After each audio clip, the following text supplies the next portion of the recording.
Hello everyone, welcome back to my channel क्यार study classes. आज की इस वीडियो में हम पढ़ने वाले हैं क्लास 12th का हिंदी अंतरा का चैप्टर 6, जो कि है भरत राम का प्रेम। और इसके जो लेखक हैं वो है तुलसीदास जी।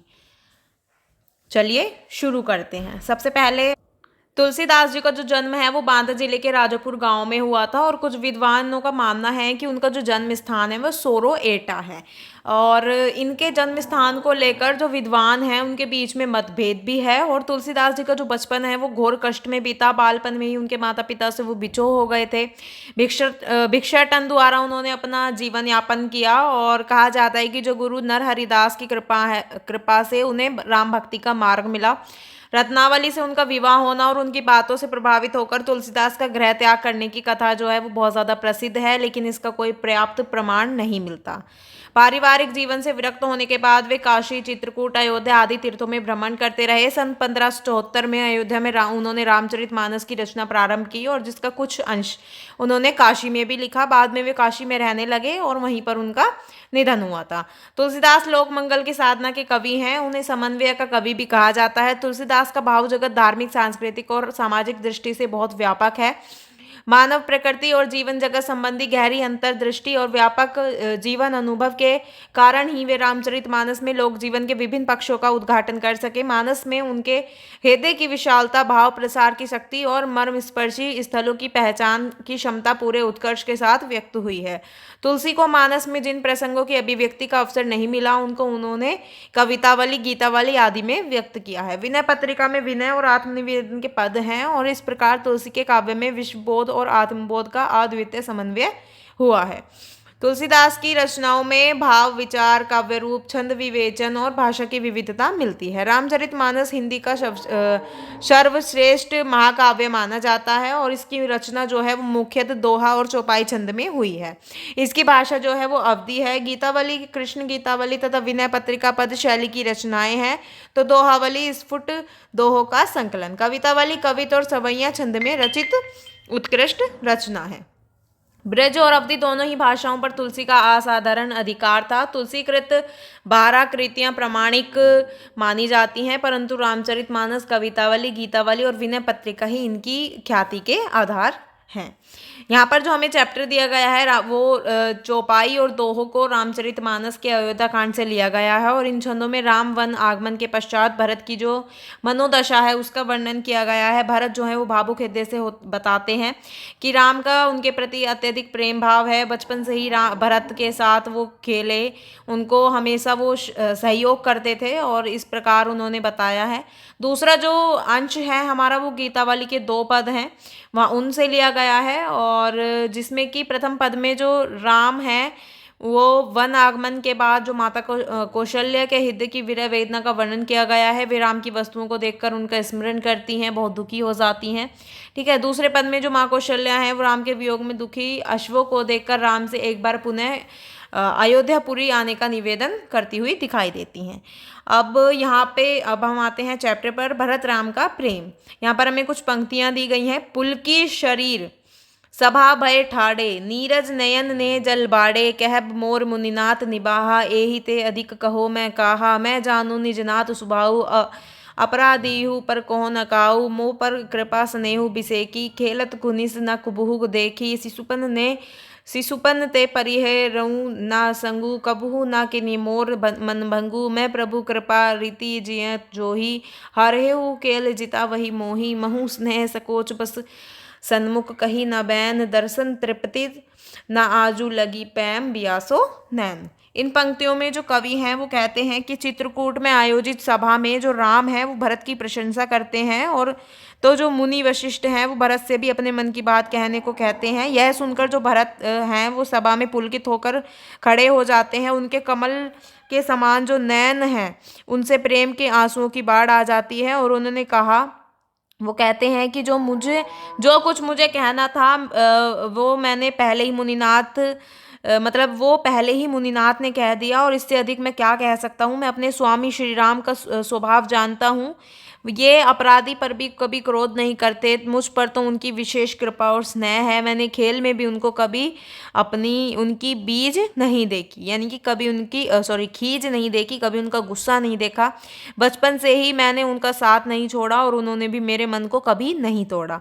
उन्होंने कभी मेरे मन के प्रतिकूल कार्य नहीं किया। मैंने प्रभु की कृपा की रीति को हृदय में भली भांति देखा है और मेरे हारने पर भी खेल में प्रभु मुझे जिताते रहते थे। और भरत कहते हैं कि मैंने भी प्रेम और संकोचवश कभी उनके सामने मुंह नहीं खोला। प्रभु श्री राम के प्रेम के प्यासे मेरे नेत्र आज तक प्रभु के दर्शन से तृप्त नहीं हुए हैं।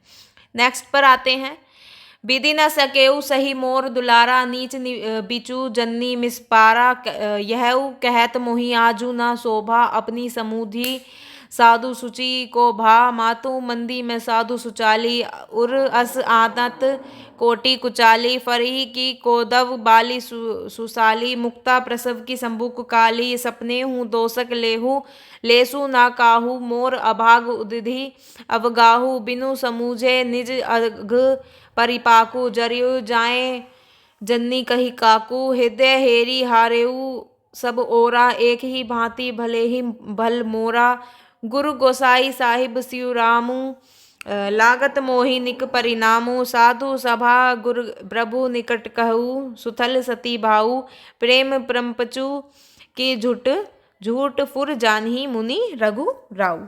इन पंक्तियों में जो कवि हैं वो कहते हैं, जो कवि तुलसीदास जी हैं वो कहते हैं कि मुझे राम से मिलने वाला मतलब कि जो भरत हैं वो कहते हैं कि मुझे राम से मिलने वाला जो लाड़ प्यार है वो विधाता से ना देखा गया और उन्होंने मेरे माता के बहाने यह व्यवधान ला दिया। मुझे यह कहते हुए भी शोभा नहीं देता क्योंकि अपनी दृष्टि में कौन साधु सच्चा था, पवित्र नहीं हुआ है। ठीक है, माता के कई नीच में सदाचारी और साधु हूँ, ऐसा हृदय में लाना ही करोड़ दुराचारों के समान है। क्या कोदो की बाली से उत्तम धान फल सकता है? क्या काली घोंगी से मोती उत्पन्न हो सकता है? इन सब के लिए मैं किसी को स्वप्न में भी लेश मात्र भी दोष नहीं देता। मेरा अभाग्य ही अथाह समुद्र है। मैं अपने पापों का परिणाम समझे बिना ही कटु वचनों से माता से व्यर्थ ही रुष्ट हूँ। मैं अपने हृदय में सब तरीके से खोजकर हार गया, ठीक है, परंतु मुझे मेरी भलाई का कोई साधन नहीं मिला। एक ही प्रकार के निश्चय से मेरा भला है, वह यह है कि गुरु महाराज सर्व समर्थ हैं और श्री सीताराम जी मेरे स्वामी हैं। इसी से परिणाम मुझे अच्छा जान पड़ता है। साधुओं की सभा में गुरु और स्वामी के समीप में इस पवित्र तीर्थ स्थान में सत्य भाव से कहता हूँ कि मेरे जो कथन है, ठीक है, मेरे कथन में सच्चा प्रेम छिपा है और छल कपट झूठ समाया है। इसे सर्वज्ञ मुनि वशिष्ठ जी और अंतर्यामी श्री राम ही जानते हैं।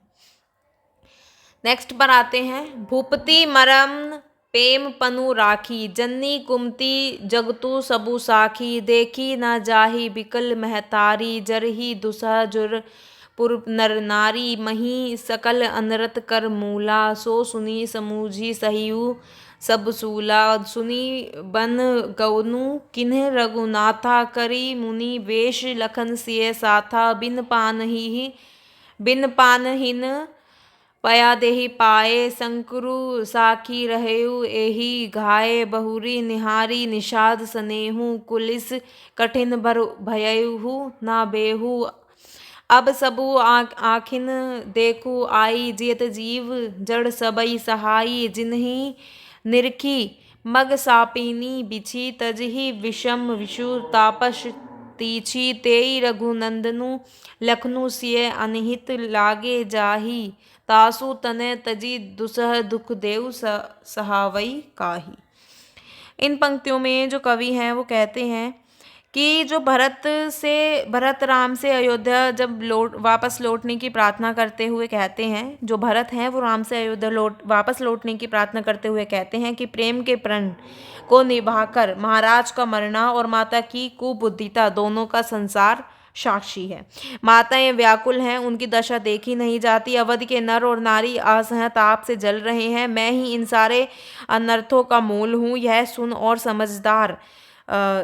सुन और समझकर मैंने सब दुख सहा है। श्री रघुनाथ जी लक्ष्मण और सीता जी के साथ मुनियों का सब वेश धारण कर बिना जूते पहने पैदल ही वन को चले गए। शंकर जी की कसम है, इस पीड़ा के बाद भी मैं जीवित हूँ। यह सुनते ही मेरे प्राण क्यों नहीं निकल गए। फिर निषाद राज का प्रेम देखकर भी इस व्रज से भी कठोर हृदय में छेद नहीं हुआ। अब यहाँ आकर आंखों से स्वयं देख लिया, यह जड़ जीव जीता रहकर सभी कुछ सहेगा। जिनको देखकर रास्ते के सांप और बिच्छू भी अपने भयानक विष और तीव्र क्रोध को त्याग देते हैं, वे ही रघुनंदन लक्ष्मण और सीता। जिसको शत्रु जान पड़े उस केकई के पुत्र, मुझको छोड़कर देव दुसहा दुख और किसे सहावेगा। अब हम आते हैं दूसरे पर पद। जननी निरखती बान धनुइया, बार बार उर नैननी लावती प्रभुजू की ललित पनहिया। कबहु प्रथम ज्यों जाई जगावती, कही प्रिय वचन सवारे। उठहु तात बलि मातु बदन पर, अनुज सखा सब द्वारे। कबहु कहती यो बड़ी पार भई, जाहु भूप पह भैया। बंधु बोली जेई जो जा भावे, गई निछावरी मैया। कबहु समूझी वन गमन, राम को रही चकी चित्र लिखी सी। तुलसीदास वह समय कहे ते, लागती प्रीति सीखी सी।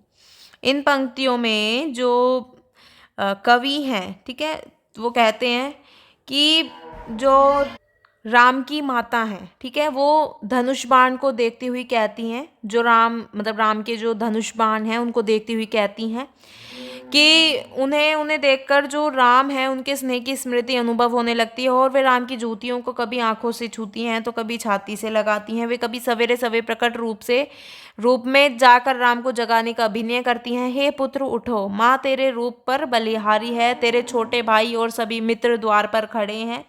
वे कभी कहती हैं, हे भैया बहुत देर हो गई है, राजा दशरथ के पास जाओ, जो मित्र अच्छे लगे उन्हें बुला लो और जो कुछ तुम्हें रुचिकर लगे उसे खाओ। तुम्हारी माँ तुम पर न्यौछावर है। कभी वे राम वन आगमन की बात याद करके चित्र की भांति निर्जीव सी हो जाती हैं। और तुलसीदास कहते हैं कि उस समय कौशल्या में मयूरी यानी कि मोरनी की भांति स्नेह भाव उमड़ता हुआ दिखाई देता है। यानी कि जो माता कौशल्या हैं वो उन्हें राम की याद आ रही है, ठीक है, वो मतलब उनकी चीज़ों को देखकर उन्हें याद कर रही हैं। और कभी वो उन्हें जगाने उठाने के लिए पहुंच जाती हैं, कभी कहती हैं कि तुम्हें राजा बुला रहे हैं, तो इस तरह से उन्हें उनकी याद आ जाती है, ठीक है। और जो तुलसीदास जी हैं वो कहते हैं कि जो कौशल्या हैं वो मोरनी की भांति उनमें एक स्नेह भाव दिखाई दे रहा है। नेक्स्ट पर आते हैं। राघो एक बार फिरी आवो, ए बरबाजी बिलोकी आपने बहुरे बिनही सिधावो। जे पय पियाई पोखी कर पंकज वार वार चुचुकारे। क्यों जिवही मेरे राम लाडले, ते अब निपट बिसारे। भरत सोगुनी सार करत है, अति प्रिय जानी तिहारे।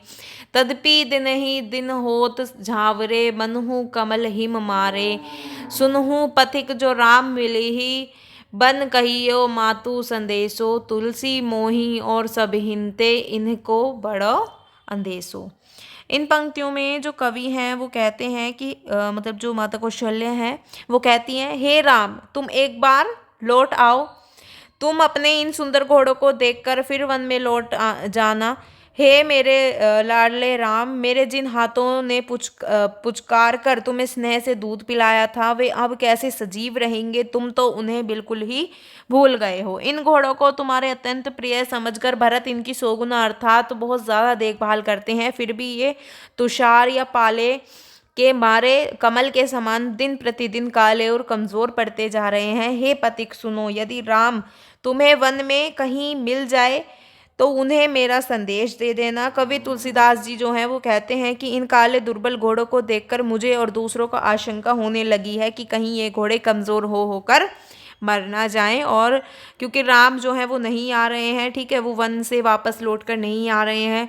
जो भरत हैं मतलब कि जो भरत हैं वो उनकी और भी ज़्यादा देखभाल करते हैं उनके घोड़ों की, लेकिन उसके बाद भी वो कमज़ोर होते जा रही हैं, तो उन्हें सिर्फ कौन चाहिए, उन्हें राम चाहिए।